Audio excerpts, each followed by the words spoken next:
Raiz Capixaba.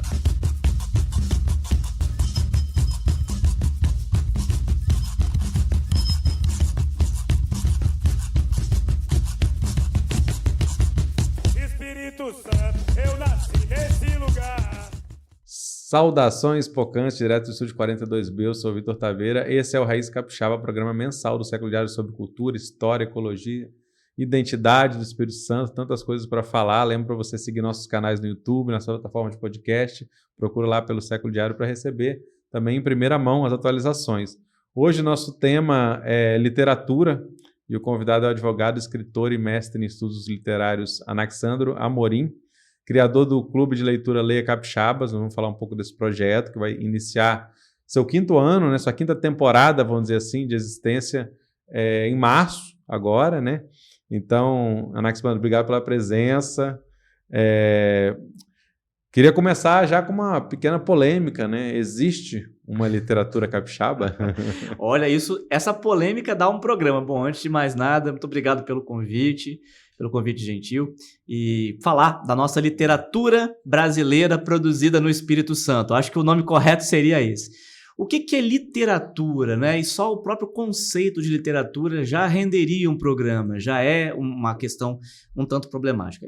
Se você reputar a literatura como um trabalho de palavra, como um trabalho, uma arte em cima daquilo que é escrita, uma vez que a palavra vem de literis, né? Daquilo que é literal, não haveria a rigor nenhuma literatura brasileira, nenhuma literatura francesa, estadunidense, enfim, haveria literatura.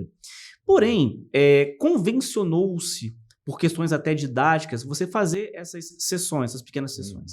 Então, dentro do campo da literatura brasileira, existe quem advogue o regionalismo dessas literaturas, portanto, haveria uma literatura capixaba, e há quem diga que não. Então, haveria, na verdade, uma literatura brasileira que fosse produzida no Espírito Santo, como você tem na Bahia, como você tem em Minas, Rio, São Paulo, enfim, todos os rincões do nosso país.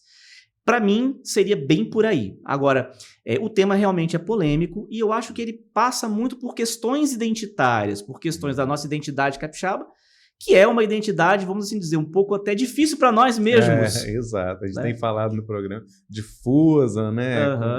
A gente não sabe exatamente definir. Eu, particularmente, entendo que haja uma literatura brasileira produzida do Espírito Santo. Mas se você fala literatura capixaba, não tem nenhum problema, não. Eu acho curioso que o Clube de Leitura se esquiva da polêmica, né? Porque não fala em literatura capixaba, fala leia capixabas. Leia escritores capixabas. E aí eu queria que você contasse um pouco de como é que surgiu, por que foi criado esse grupo e como é que ele funciona. Então vamos lá, leia capixabas, ou capixabas tanto nascidos aqui quanto capixabas adotados. Nós temos escritores capixabas que são adotados, são de coração, eu até brinco, e tem os de nascimento também. O clube foi um desdobramento de uma ação. Eu ministrei um mini curso de História da Literatura do Espírito Santo. Na época, eu era aluno da graduação do curso de Letras Francês. E foi uma disciplina do professor Paulo Sodré, um grande poeta, um grande escritor, um grande acadêmico que nós temos aqui no Espírito Santo. Ele deixou livre para certas ações. E aí eu virei e falei, Paulo, eu posso ministrar um curso? Eu tenho material. E eu só preciso dar uma organizada. Ele, olha, se você se sente confortável, fica à vontade, pode ministrar esse curso. Então, esse curso foi ministrado no ano de 2018. Ele teve depois uma segunda edição.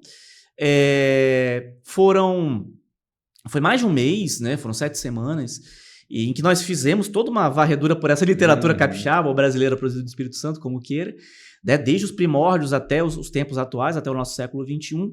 Terminou, o pessoal virou e falou assim, mas acabou? Eu falei, olha, o conteúdo que eu tinha para dar para vocês era esse, mas a gente pode fazer uma ação. Fizemos um clube de leitura. Ficou gostinho de quero mais. Ficou gostinho de quero mais. Vamos fazer um clube de leitura então? Vamos. E aí chegamos ao nome de Leia Capixabas. Que é muito bom, eu acho excelente. É um nome curto, né? Eu acho que ele pega, né? Eu acho que é um nome que pega.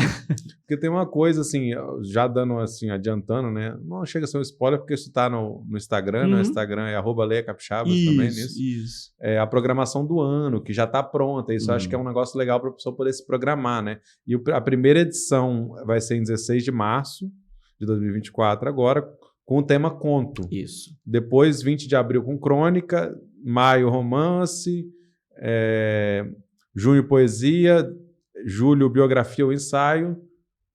É isso? Julho? Setembro, infantil ou infanto-juvenil. E outubro, sarau e encerramento.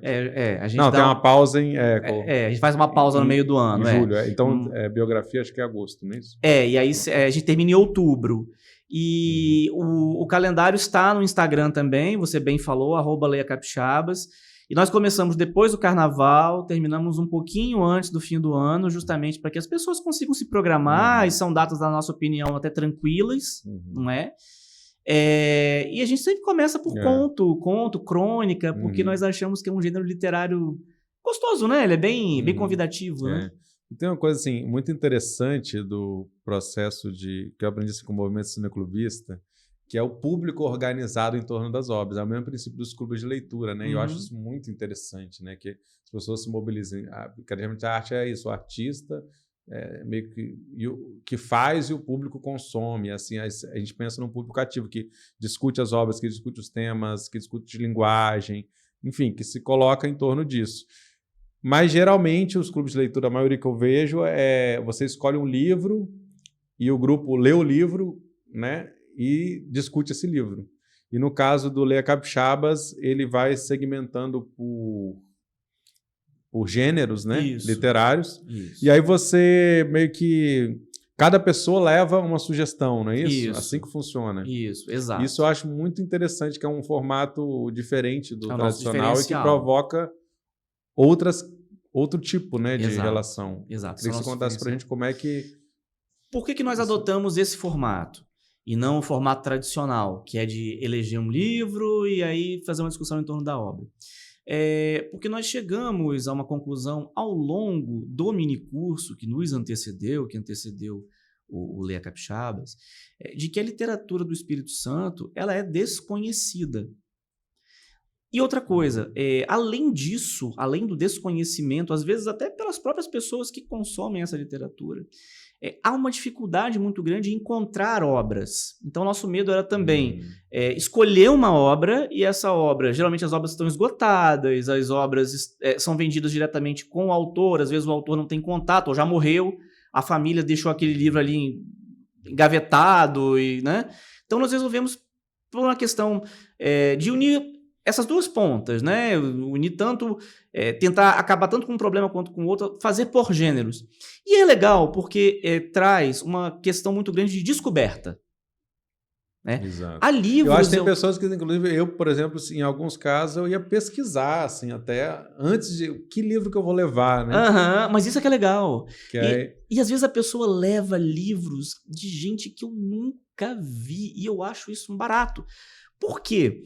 Porque você vê como a literatura que a gente produz aqui no estado, ela é rica. Nós temos uma enormidade de autores e livros. Eu estou para te dizer, inclusive, eu não tenho dados oficiais a respeito disso. Isso é uma questão realmente minha de percepção. Mas que aqui, em proporção, se produz tanto ou até mais que um grande eixo Rio-São Paulo. Tem sempre gente produzindo. E como eu sou da área, vem muita coisa para mim, vem muito convite, você tem realmente um grande número de pessoas em torno do livro, em torno do mercado do livro, e uma coisa interessante que eu tenho reparado, um aumento também de academias de letras. É verdade. Um aumento de academia de letras. Né? Recentemente eu fiquei sabendo que agora vai nascer uma Venda Nova do Imigrante. Até então, que eu saiba, né, a mais nova era de Santa Maria de Jetibá. Então, assim, até resgatar esse formato acadêmico também e comprovar uma coisa que eu tento fazer no Leia Capixabas, colocar isso no Leia Capixabas, que é mostrar que existe produção literária também fora da Grande Vitória. É importante, exatamente. O interior, o dito interior, também tem gente que escreve, que produz. Então, trazer isso é muito enriquecedor. Né? E essa coisa também das editoras, né, de ter se popularizado, de existir também instrumentos de fomento, porque às vezes a pessoa escrevia e não tinha como publicar. Um processo caro, um processo difícil, às vezes tinha inclusive pouca gente produzindo no estado, e isso tem mudado muito. Você sabe que, na verdade, eu acho que sempre teve muita produção. O problema todo é que naquela época os meios não eram tão democráticos e tão fáceis como hoje em dia. Né? Se você pega, por exemplo, a história mais recente da nossa literatura, o boom se dá com os anos 80. Por quê? Porque você já tem um parque gráfico, ainda que incipiente, que melhora lá nos anos 90, você já tem a Universidade Federal do Espírito Santo, já um campus já unificado, com uma oferta de cursos, não é? Você tem iniciativas do poder público, como, por exemplo, o surgimento do DEC, Departamento Estadual de Cultura, que depois vira Secult. Então, tudo isso aí transforma, cria um palco para que as pessoas se lancem. Só que a gente tem que entender que 40 anos atrás a gente não tinha essa facilidade que a gente tem hoje em dia. Né? Então, esses autores, eles se lançavam pelos editais, eles se lançavam pelas coleções, que deixava muita gente de fora. Hoje em dia você consegue fazer livro on demand. Você vai na internet, você vai num site, você faz o seu livro e pronto. Tem muita gente que lança por esse esquema. É verdade. Né? E assim, você fez um levantamento, né, de quantos encontros já foram realizados no Lei Capixabas, quantas pessoas e até uma estimativa de quantos livros publicações, né, vamos falar assim, já passaram por lá. Quando a gente dá esses números aí. Quando a gente bota na ponta do lápis, a gente se assusta, né? Vamos lá. Até o fim do ano passado, né? Sem contar com o de agora. 38 encontros, né? A gente estima, claro, né? Isso é uma conta informal, levando em consideração, obviamente, pessoas que se repetem, né? Tem pessoas que sempre estão, tem pessoas que vão, isso é normal. Mais ou menos aí umas 250 pessoas e por aí umas 200 obras. Passa. Tá. O que você encontrou de mais interessante, assim, que você não conhecia, que você falou, cara... Rapaz, tanta coisa. Fica até difícil falar. Olha, tem tanto autor interessante. Agora, vamos lá. Algo que realmente eu, enquanto estudioso, não conhecia, foi levado, depois eu fui atrás. O Rubem Braga, poeta. A gente só conhece o Rubem Braga cronista. O Rubem Braga também é poeta. Então, esse Rubem Braga poeta foi levado e chamou minha atenção, levaram algumas coisas dele, chamou a minha atenção e eu corri atrás e realmente o Rubem Braga tem obra poética, tem uma obra poética. Então, isso é uma das coisas. Fora, os vários autores que você tem de todos os matizes, a gente tenta fazer um espaço muito democrático. Então, vai desde o Zine, né? Aquela pessoa que se lançou pelo Zine, até aquele autor consagrado que já tem 10, 15, 20 livros, que tem doutorado. Tem um menino do ensino médio que vai lá, que aspira a ser poeta, aspira a ser escritor, tá ali convivendo com aquelas pessoas, encantado com aquilo. Isso me encanta também. Enquanto estudioso de literatura, enquanto escritor, enquanto pessoa que escreve, enquanto gente literária, enquanto professor, eu acho que isso me encanta também. Porque a gente vê que você tem uma continuidade, você tem, né, como passar o bastão para essas novas gerações, e a riqueza da nossa literatura. Eu sempre fui muito questionado, mas escritor capixaba já parece um rótulo, né? Parece que você é menos, né? Deve ter 10, 15. E aí você vai ver, não, tem centenas, se não posso botar até milhares ao longo da história, né? Fora os que a gente não, sem exagero, fora os que a gente não conhece, ou aqueles que não moraram mais aqui, ou que se lançaram com pseudônimos, ou que não tem obra corrigida em livro, enfim. Você estava falando um pouco também, como você é estudioso, da perspectiva histórica, né? Que um dos marcos, considerado o primeiro escritor, é o José de Anchieta, né? Que era o padre, letrado, que na verdade já considerado um pioneiro no Brasil, inclusive, né? Sim.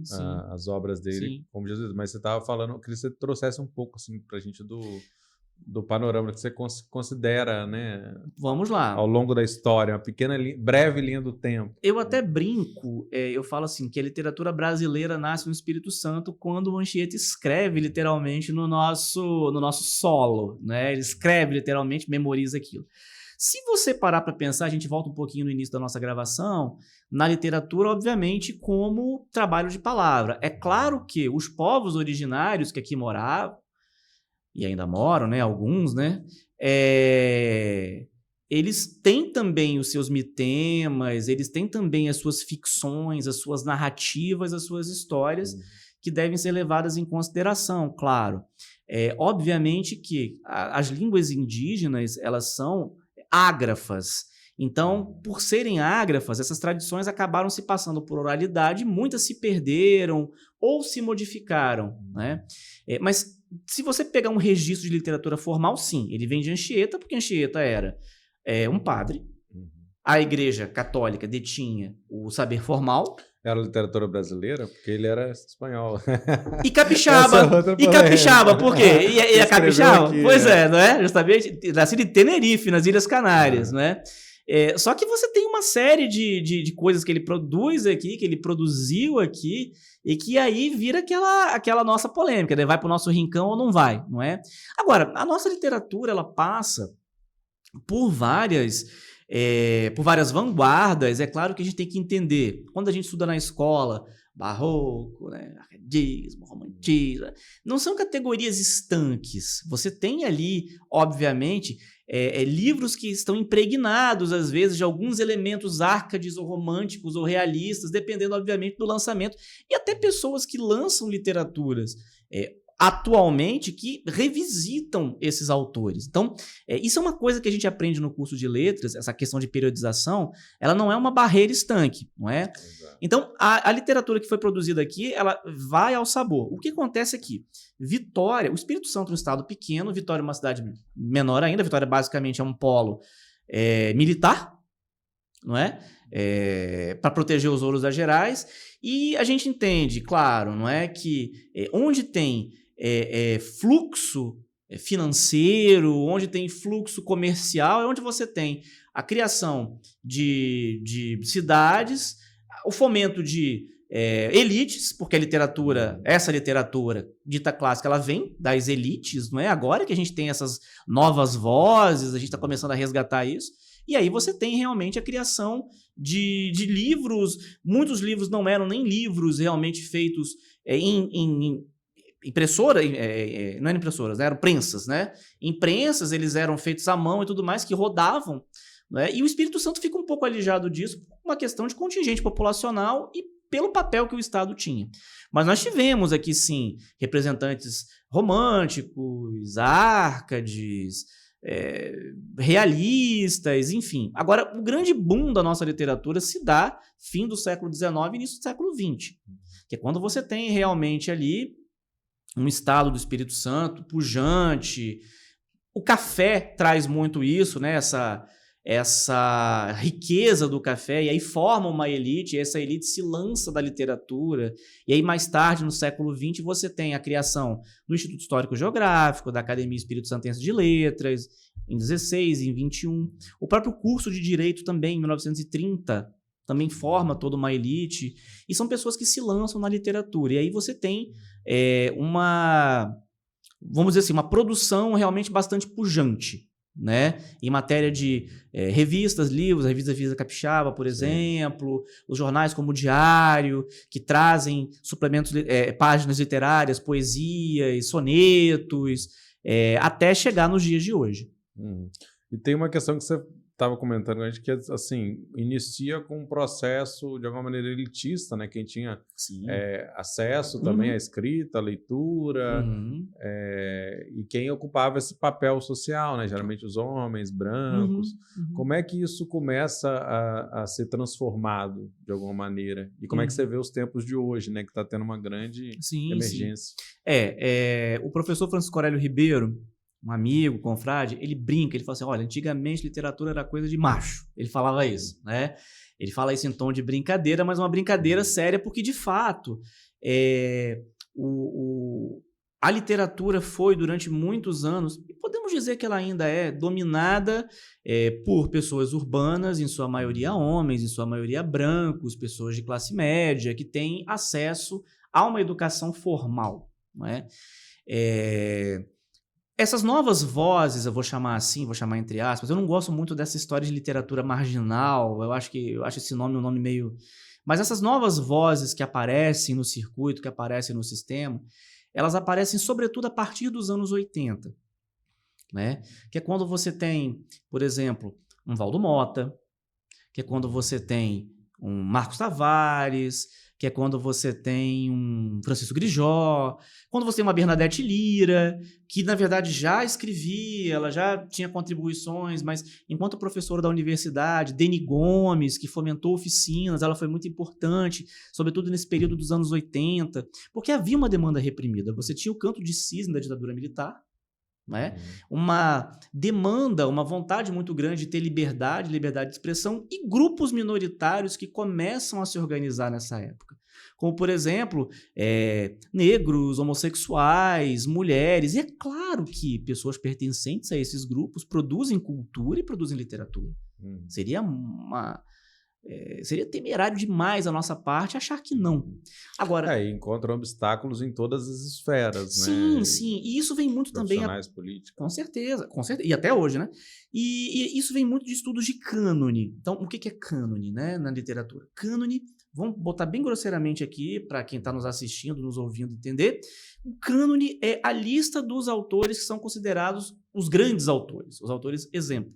Harold Bloom, lá fora, ele já estudava cânone e já via que o cânone era predominantemente masculino, branco e heterossexual. E aí começam as primeiras discussões. Mas espera aí, nunca teve mulher escrevendo, nunca teve gay, nunca teve negro, nunca teve indígena, nunca teve... Então, isso começa bem antes e já nos anos 80 aqui, essas novas vozes começam, por conta até da Universidade Federal do Espírito Santo, a despontar. Hoje em dia, a gente tem uma presença muito grande de uma multiplicidade de vozes.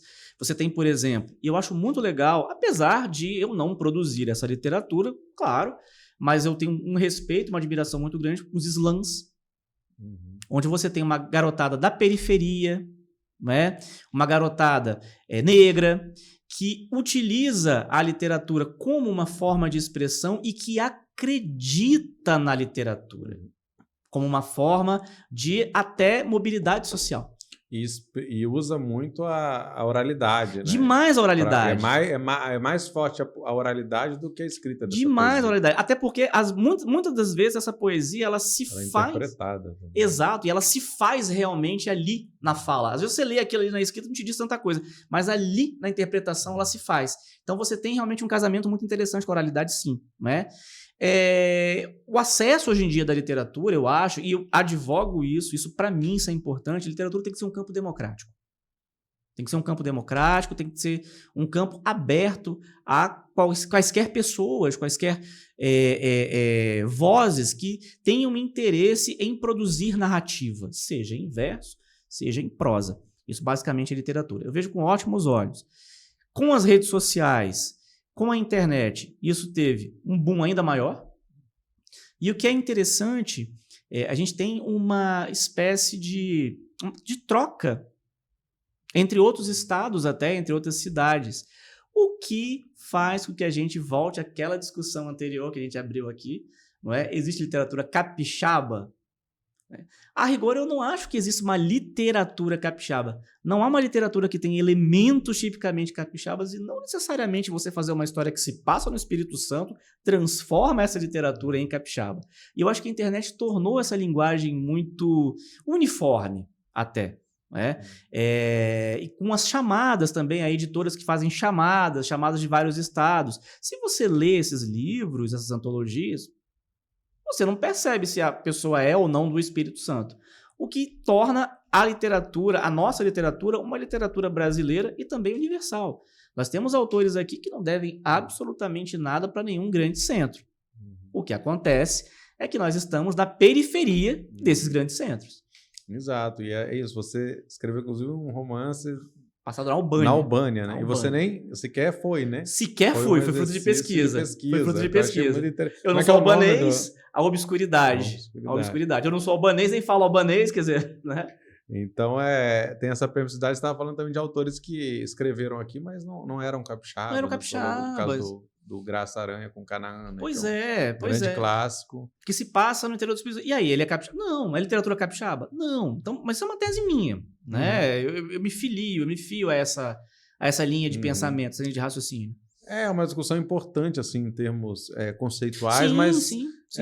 No que a gente está falando aqui, eu digo assim, não é fundamental, né? O fundamental é a gente também conhecer mais, entender, conhecer, e essa discussão é positiva, não sei como é que ela aparece, você falou que no clube de leitura também ela aparece, essa discussão... é interessante, mas assim, você tem o autor e a obra também. Isso eu acho que entra também dentro do clube, né? Assim, nessas discussões. O que nós colocamos do clube, não é? Nosso clube tem algumas regrinhas, claro, tudo tem que ter regrinhas, senão, né, vira Vira um caos. Mas assim, em primeiro lugar, o que a gente quer é o livro.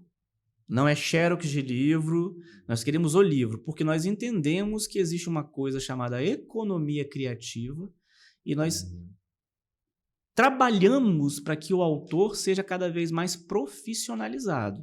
Nós temos uma ideia do escritor ainda, uma ideia muito clichê, daquele cara que fica sozinho num gabinete escrevendo. Não. Quando ele produz o texto dele, tudo bem, mas o escritor tem interação. O escritor ele é um produto do seu tempo. O escritor está dentro ali de uma comunidade, de uma sociedade, de um grupo. Né? Outra coisa, o que nós pedimos também para os autores, eu também sou autor, né? Autores são bem-vindos, mas a gente quer que o autor leve o livro do colega, porque senão vira uma autopromoção. Exato. Nossa ideia não é essa. E outra coisa, e isso é uma coisa que infelizmente existe, de o autor às vezes não conhecer o outro autor. O cara quer ser lido, o cara quer ser estudado, mas espera aí, mas ele conhece o outro? Ele estuda o outro? Não é? Exato. Isso é muito importante. Já aconteceu de levarem alguém, um autor está presente, alguém levar o livro dele? Meu. Já. Até meu. E eu falo, gente, legal. Não combinei nada. Já. E legal, às vezes, leva até 2 vezes. Um leva um livro do autor e a outra pessoa leva o mesmo livro. E não é nada avisado, né? Pode acontecer de levar... Não, é espontâneo. Várias pessoas levaram tem que estar dentro do recorte. Tem que ser capixaba de nascimento ao coração e desde Anchieta até hoje em dia. Entendeu? Agora, o que você recomenda para quem quer conhecer mais da história da literatura feita no Espírito Santo? Vamos lá. Inclusive, nós até fizemos uma decoração aqui no estúdio. Uma dica até no cenário. Não é? Super legal. Esse livro do Afonso Cláudio, ele é o primeiro estudo sistematizado de literatura do Espírito Santo. Eu não recomendo começar por ele. Por quê? 2 motivos. Ele foi feito no início do século XX, então o paradigma dele ainda é um tanto determinista, não é? Ainda é um tanto eurocentrado, né? Mas ele tem seu valor. Ele tem seu valor. Que é a história da literatura espírito-santense. Literatura com 2 T's. Exatamente. Né? Como uma peça histórica, ele tem seu valor. O que eu recomendo? Vá ao site do Neples, N-E-P-L-E-S, Neples, que é o Núcleo de Pesquisa e Literatura do Espírito Santo. E nele existe um PDF, pode ser baixado, que é uma história da nossa literatura que foi escrita pelo Reinaldo Santos Neves, que vai até 99. Acho que agora eles fizeram um adendo agora até 2003, se eu não estou enganado, né? Mas que já dá um bom panorama dessa literatura para quem quiser começar, quiser conhecer autores, quiser conhecer livros e, obviamente, fazer o trabalhinho de garimpeiro, né? Ir lá no estante virtual, né? As pessoas não sabem, mas, por exemplo, a Academia Espírito Santense de Letras, ela tem um convênio com a prefeitura, então nós lançamos algumas coleções. Então, nós temos livros como, por exemplo, Os Escritos de Vitória. Sim, coleção muito antiga, dos anos 90. Ampla, né? Super legal, muito ampla, em que você tem textos curtos, crônica, conto, poesia. Nós temos também a coleção Elmo Elton, não é? Que é de vultos, capixabas, que é essa do Instituto Histórico. Tem a revista da Academia Espírito Santense, que ela é voltada para os acadêmicos, mas ela traz... pelos escritos acadêmicos, mas ela é para o grande público. Mas ela traz coisas interessantes, ela traz estudos interessantes. Eu mesmo já escrevi muita coisa a respeito da história da nossa literatura lá, então vira uma fonte de pesquisa também, não é? Então, para começar, eu acho que o site do Neples é muito interessante, o Neples UFES. A UFES tem um programa de pós-graduação com mestrado e doutorado que nasce nos seus primórdios voltado para a literatura do Espírito Santo. É claro que hoje ele é voltado para a literatura. Eu trouxe um capixaba, que está até aqui também, que é o Tavares Bastos, né? Um capixaba francês. Não é? Essa história é boa também. Super interessante, é bem inusitado. Você pesquisou, né? Pesquisei e traduzi. Eu traduzi a obra dele. A minha dissertação de mestrado foi apresentar as minhas traduções deste livro, que é um livro que tem 100 anos. É um livro de 1924. O Bastos morava aqui em Vitória, mas ele lança em Paris. Algo difícil até hoje. 100 anos atrás ele consegue algo difícil até hoje. E para fechar, assim, sugestões de literatura Dá aí algumas, 3 que você recomendaria. Ai, gente, difícil, mas... eu fico meio com medo de cometer injustiça, porque é tanta coisa boa. Vamos lá, vamos fazer o seguinte, vamos começar então com as antologias. O Escritos de Vitória é uma boa, porque tem vários autores, então você pode pegar um espectro muito grande, é bem legal, tá? Esses livros, eles são distribuídos de forma gratuita, você encontra na Biblioteca Pública Municipal, é só chegar e pedir. Tendo isso em estoque, eles dão. É dinheiro público, é nosso, fomenta a cultura, tá? Deixa eu ver mais. Um outro que eu acho interessante também, que eu acho legal, é o Patronos e Acadêmicos da Academia Espírito Santense de Letras, que está aqui. Por quê? Porque ele mostra, ele dá uma panorâmica histórica do que é a academia e tenta desmistificar um pouco também essa questão da academia. Existem muitos mitos, eu acho que isso dá um programa também, tá? Existem muitos mitos em torno das academias de letras, então ele tenta mostrar a academia de letras como que ela é, que na verdade é um grupo de pessoas interessados na literatura, em fazer literatura, não é? E a outra dica que eu dou, participe do Leia Capixabas. Lá você vai descobrir muitos livros, muitos autores interessantes, e você vai estar na Biblioteca Pública Estadual, que tem um acervo de capixabas. Então, isso acaba se tornando ainda mais enriquecedor. É mais recente que está sendo na biblioteca, né? Eu achei muito interessante que realmente tem essa questão. Você pode sair dali e já ir procurar com livro. Procurar o livro para levar, né? Exatamente. Tem um acervo muito bom, realmente. Eu agradeço muito a Ana Laura, agradeço muito o Pedro Nunes, que estou residente, a Ana Laura, que é diretora, que nos convidaram, acho que tem tudo a ver, e virou agora a nossa nova casa do Leia Capixabas. Para este ano de 2024, nossos encontros vão ser feitos lá, vão ser feitos no Salão da Leitura, ali, aquele salão que tem lá em cima no segundo andar, e que tem uma estante só de livros de autores do Espírito Santo. Tudo a ver. Perfeito. 16 de março, então, a estreia desse ano 2024, com o tema Contos, 14 horas. Horário, 14 horas. 14 às 16 horas, isso aí, na Biblioteca Pública, que fica na Enseada do Suá, na Praia do Suá. Fica na Praia do Suá, ali, pertinho do Hospital São Pedro.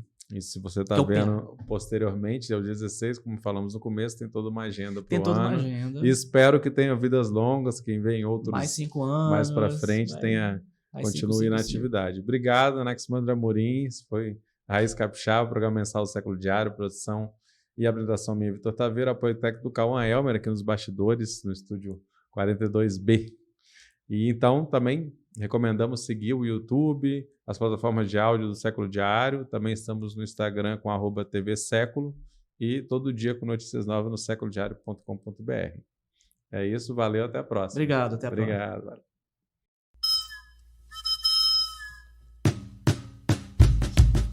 Raiz Capixaba.